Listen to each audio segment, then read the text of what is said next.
ශ්‍රී ලංකාවේ දේව මණ්ඩලය ගැන අපි කතා කරද්දී කවුරුත් දන්න නම වගේක් තියෙනවනේ. ඒත් ඔය ප්‍රසිද්ධ දෙවිවරු අතරේ හැංගිලා ඉන්න හරිම බලවත් ඒ වගේම සම්පූර්ණයෙන්ම අපේම කතාවක් තියෙන දේවතාවියක් ගැනයි මේ විග්‍රහය. ඉතින් කවුද මේ මහා ලොකු අක්කා දේවිය? මේ නම සමහර විට අහලා පුරුදු නැතුව ඇති. හැබැයි මහියංගනය හසලක පැතිවල මිනිස්සුන්ට නම් ඈ කියන්නේ තමන්ගේ ජීවිතයේම කොටසක්. අපි එනම් බලමු මේ අභිරහස මොකද්ද කියලා. හොඳයි. මේ කතාවේ පළවෙනි කොටසින්ම අපි ඈව අඳුනගන්න පටන් ගන්නේ අපි හැමෝම හොඳකම දන්න කෙනෙක් එක තියෙන සම්බන්ධයකින්. ඒ තමයි සුමන සමන් දෙවියන්. ඔව් ඒක ඇත්ත. මහා ලොකු අක්කා දේවිය කියන්නේ වෙන කවුරුත් නෙවෙයි. සුමන සමන් දෙවියන්ගේම වැඩිමහල් සහෝදරිය. මේ බැඳීම තමයි ඇගේ සම්පූර්ණ අනන්‍යතාවයේ පදනම වෙලා තියෙන්නේ.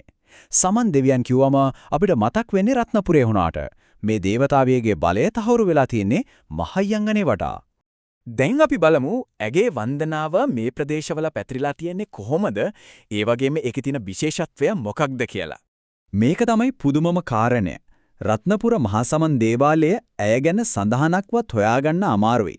හැබැයි මහයංගන සමන් දේවාලයට ගියාම කතාව සම්පූර්ණයෙන්ම වෙනස්. එතන ඇය වෙනුවෙන්ම වෙන්වුණු විශේෂ පූජා, විශේෂ චාරිත්‍ර වාරිත්‍ර තියෙනවා.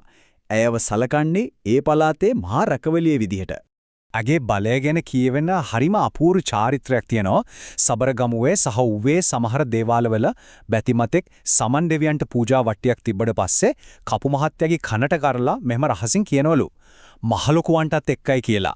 මෙතන මහලොකු කියන්නේ මහලොකු අක්කා දේවියට. ඒ කියන්නේ සමන් දෙවියන්ට ලැබෙන ගෞරවයෙන් කොටසක් අනිවාර්යෙන්ම වැඩිමහල් සහෝදරියට ලැබෙන්න ඕන කියන පිළිගැනීම. ඇගේ බල ප්‍රදේශය හරිම නිශ්චිතයි. විශේෂයෙන්ම මහයංගනය, හසලක සහ උඩදුම්බර කියන ගම්පලාත්වල ඇයට තියෙන ඉහළම පිළිගැනීමක්. හසලක කඳුමුදනක ඇය වෙනුවෙන්ම දේවාලයක් පවා තියෙනවා.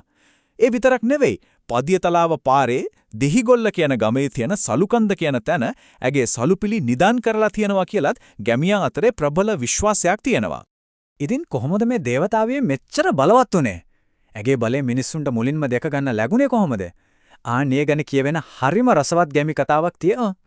කතාව මෙහිමයි. දේවිය තවන්ගේ බලය පෙන්වන්න මුලින්ම ගමේ ගමරාලගේ බිරිඳව මරණයට පත් කරනවා. දැන් චිතකයට දර හොයන්න ගම්මු කැලේට ගියාම ඇව මුණ ගැහෙනවා.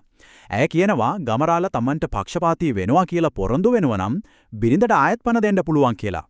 හැබැයි කොන්දේසියක් තියෙනවා. ඒ තමයි ඇගේ යක්ෂ සේනාව වෙනුවෙන් කාරීශාන්ති කර්මය කියන යාගය කරන්න ඕන. ගමරාල පොරොන්දුවලා ගෙදර එනකොට මෙරුණු බිරිඳ ආයෙත් නැගිටලා ගෙදර දොරේ වැඩපළ කර ඉන්නවා. අන්න එදා ඉඳලා ගමරාලයේ පොරොන්දුව ඉටු කරනවා. මේ කතාවෙන් ඇගේ බලය ගැන හොඳ අදහසක් එනවනේ. දැන් අපි බලමු ඇයව නිරූපණය කරන සංකේත දෙක සහ ඒවායේ තේරුම මොකක්ද කියලා. ඇගේ අතේ තියෙන සංකේත දෙක තමයි විලක්කුව නැත්තම් පන්දම සහ වේවෙල. විලක්කුවෙන් කියවෙන්නේ ඇය තමන්ගේ අනසක තියෙන ප්‍රදේශවලට ආරක්ෂාව දෙනවා, අඳුරු පාරවල් වලට එළිය දෙනවා කියන එක. ඒ කියන්නේ ඇය මඟ පෙන්වන්නේයක්. වේවෙලෙන් නිරූපණය වෙන්නේ ඇගේ අධිකාරීත්වය සහ විනය පවත්වා ගැනීමේ හැකියාව. ඉතින් ඇය ආරක්ෂක දේවතාවියක් වගේම නීතිය හා සාමය රකින්න පාලිකාවක්. ඉතින් මිනිස්සු මොනවටද ඇගෙන් පිහිට පතන්නේ?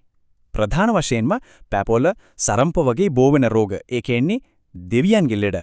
හැදුනම පත්තිනි මෑණියන්ට වගේම මහලොකු අක්ක දේවියටත් බාරහර වෙනවා. ඒ වගේම හසලක මහියංගන ගොවි ජනතාව තමන්ගේ කුඹුරු හේන් ආරක්ෂා කරගන්න එදිනෙදා ජීවිතයේ අනතුරු වලින් බේරෙන්න ඇයව නිතරම සිහිපත් කරනවා. මේ හැමදේම එකට තියලා බැලුවම අපිට පේනවා ඇය කියන්නේ ශ්‍රී ලංකාවේ සංස්කෘතිය ඇතුලේ හරිම සුවිශේෂී තැනක් තියෙන දේවතාවියක් කියලා. වැදගත්ම දේ තමයි මේක. මහලොකු අක්කා දේවිය පිළිබඳ විශ්වාසය කිසිම ඉන්දියානු හෝ හින්දු බලපෑමකින් තොරව පිරිසිදුවම මේ පොළොවෙන්ම මතුවෙච්ච ඇදහිල්ලක්. ඒක පදනම් වෙලා තියෙන්නේ අපේම ගැමි සමාජයේ තිබුණු සහෝදර බැඳීම, පෞල් සංස්ථාව වගේ දේශීය සංකල්ප මත. ඇය පත්තිනි දේවියගේ අවතාරයක් නෙවෙයි, ඇය අපේම දේව මණ්ඩලයට අයිති දේවතාවියක්. අවසාන වශයෙන් මේ දෙවි බැඳීමෙන් අපේ සමාජයට දෙන පණිවිඩය හරිම බලවත්. දෙවි කෙනෙක් Tamanගේ වැඩිමහල් සහෝදරියට දක්වන ගෞරවය, ඒ බැඳීම සිංහල ගැමි සමාජයේ සහෝදර සහෝදරයන් අතරේ තියෙන ඕන සම්බන්ධය දිව්‍යමය තලයකට ඔසවලා තබනවා. ඒක අපේ සංස්කෘතිය පෞල් සම්බන්ධතාවලට දෙන වටිනාකම හොඳටම පැහැදිලි කරනවා. ඉතින් මේ වගේ ප්‍රධාන දේව කතා අතරේ සැඟවිලා ප්‍රාදේශීයව තාම ජීවමානව තියෙන දේශීය විශ්වාසයන්, අපේ අනන්‍යතාවය, අපේ මූලයන් ගැන අපිට කියාපාන්නේ මොන වගේ කතාවක්ද? ඒ ගැන මොහොතක් හිතලා බලන්න වටිනවා.